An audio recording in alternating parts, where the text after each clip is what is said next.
no nada más posó desnuda y fue lo único que hizo en su carrera artística, sino que ella tuvo una serie de producciones y realmente se trataba de una persona que daba rienda suelta a la creatividad. Y cuando se quiere destacar tanto en lo físico como en lo intelectual, las mujeres llevan una ventaja importante, porque obviamente una mujer que se considera creativa e inteligente causa bastante curiosidad verla desnuda, ¿no? Y más si no se ve de malos bigotes de entrada, ¿no? Y de eso se aprovechó esta mujer cuyo nombre realmente es Carmen Mondragón.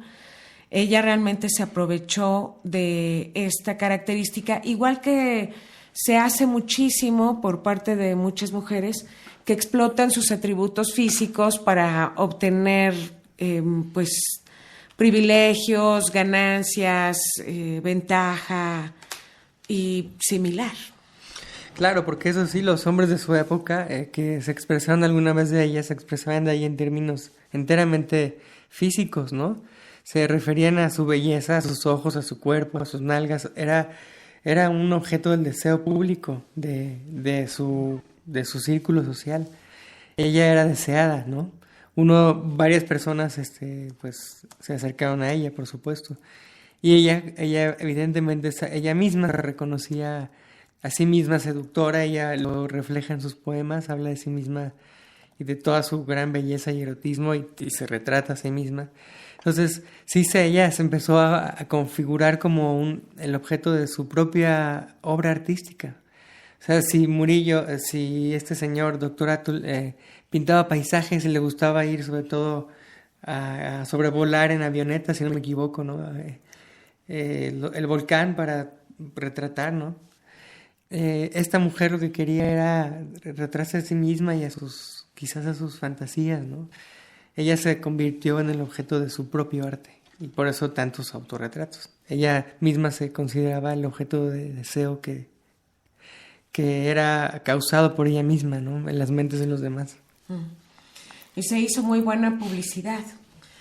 Saludos a Flor Montero, si es que nos está escuchando. Nos manda un saludo por el chat de Spreaker. Saludos, Flor. Sí, saludos a Flor, que ayer dio una plática muy interesante sobre el estrés, que ya la escucharán en algún podcast. El chiste es que la vamos a difundir, la vamos a poner para que los demás la escuchen. Y en el caso de este tipo de mujeres que estaba yo leyendo también, por ejemplo, sobre una muy conocida vedette que es muy conocida en Sudamérica y que es una persona que causa mucho escándalo a su alrededor porque es como que destruye hogares y tiene fama de que es una mujer así que se atreve a todo y tiene un super cuerpazo producto de varias operaciones, pero además se cuida mucho. Y este poder que ejercen las mujeres a través de su cuerpo me parece que es algo que puede tener disgustada a la sociedad y sobre todo a los hombres. Me parece que las mujeres que hacen uso de sus atributos físicos están efectivamente aprovechándose de una, pues también una debilidad masculina en algunos casos. Y sobre todo de que eso se ha convertido en una mercancía que vende bien, ¿no? La imagen erótica y el sexo. Entonces también es vender sexo, es aprovechar de un mercado que da frutos, ¿no? Financieros. Entonces ella también se puede pensar así, ¿no? Y todo esto pasa por el cuerpo de esta señora, que incluso ella misma lo ha considerado, ¿no? Y a ella se le ha llamado, entre otras cosas, como te decía, una precursora del feminismo o no sé qué. Yo creo que ella fue una de las primeras socialites de México. Pero claro, el estilo y la época le hicieron pagar con marginalidad y pobreza al final, ¿no? Y con carencia de recursos, ¿no? Monetarios, porque al parecer solo tenía una beca que recibía cada tanto del INBA y vivía pues, en la pobreza, ¿no? Entonces, pero mientras pudo, todavía la segunda relación importante para ella fue pues un señor con el que viajó bastante por el mundo, ¿no?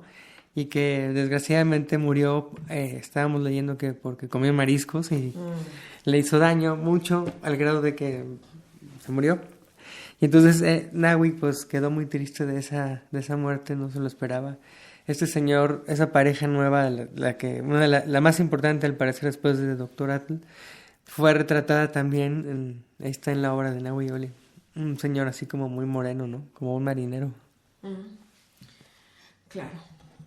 Las pinturas que ella hizo de esa época son muy expresivas. La verdad es que por ese lado no podemos quejarnos. Sí era un poco como un libro abierto. Y sí, es un arte que parece que lo hizo una niña que dibujará muy bien el día de mañana, pero en este caso se trataba de una mujer, ¿no? El hecho de que la hayan considerado la mujer más bella de México, también es extraño que se esté calificando a la más bella como una mujer que realmente no representa a la mujer mexicana. No es común que tengamos enormes ojos, como dicen, que abarca la mayor parte de su cara, ¿no? Que mitad su cara eran sus ojos. Y ella, la verdad es que al final, pues se hizo, o sea, la verdad es que el final no estuvo nada bien, ¿no? Pero bueno, ella realmente hizo pues bastante por el arte de esa época y sobre todo se atrevió a hacer cosas que en ese momento era imposible atreverse, tuvo la valentía de hacerlo y yo creo que eso ya en sí vale bastante. Es muy difícil que realmente las personas protesten ante las cosas que no les gusten o que traten de hacer una declaratoria diferente sobre, por ejemplo, la forma en que se ve a las mujeres, ¿no? Y ella pues se proclamó como un ser más reconocido en su sexualidad, y cosa que no era bien vista en esa época. El hecho de que se haya dejado fotografiar desnuda y que luego hiciera exposiciones de esas fotografías en su propia casa, se consideraba que era una indecencia, ¿no? A la fecha, yo creo que si una mujer hace algo así, se le consideraría que no sé, que tiene algún problema, ¿no? A Nahui, bueno, a Carmen Mondragón se le llamó ninfómana muchas veces, ¿no? Y ¿por qué una mujer expresando de alguna forma su sexualidad tiene que llamarse ninfómana? Bueno, a lo mejor porque era 1920, ¿no? Y a la fecha creo que es un poco, pues, escandaloso. Sí, podría ser un poco escandaloso. Por eso creo que en términos profesionales, quizás Nahui Olin viviendo en este año, sí podría encontrar algún trabajo, alguna posibilidad profesional, pero en términos morales creo que seguiría siendo un poco cuestionada, ¿no? O más bien muy cuestionada. Y yo pienso que este interés que renace acerca de esta señora y de su biografía, pienso que tiene que ver, para empezar, con un interés en la vida amorosa, erótica, sentimental de las élites artísticas o políticas también, ¿no?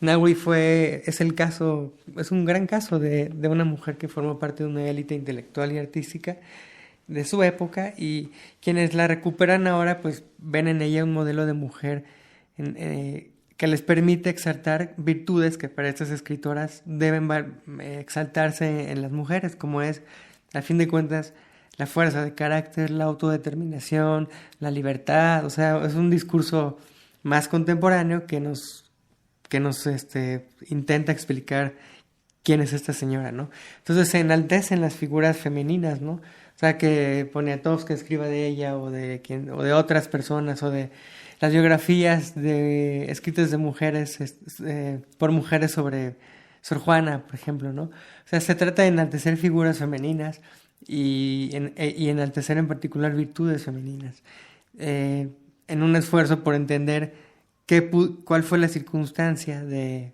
las mujeres, cuál ha sido la circunstancia de las mujeres en cada una de sus épocas, ¿no? que les tocó vivir, y a Nahui le tocó pues vivir en el México de posrevolucionario, y así le fue, ¿no? Ella, de hecho, estuvo estudiando mucho tiempo en Francia. Sí fue una niña bien, estuvo muy bien cuidada. Su padre era militar y parece que tuvo una idea genial y perfeccionó un fusil llamado de repetición y un cañón de 75 milímetros. Y desde entonces a ese fusil y a ese cañón se le puso Mondragón, respectivamente. Esta niña estuvo en un ambiente bastante, pues, favorable. Realmente por ese lado no podría decirse que lo hizo por dinero o algo así. Y realmente también su padre participó y de manera sangrienta en la decena trágica y el golpe de Estado que colocó a Victoriano Huerta en el poder.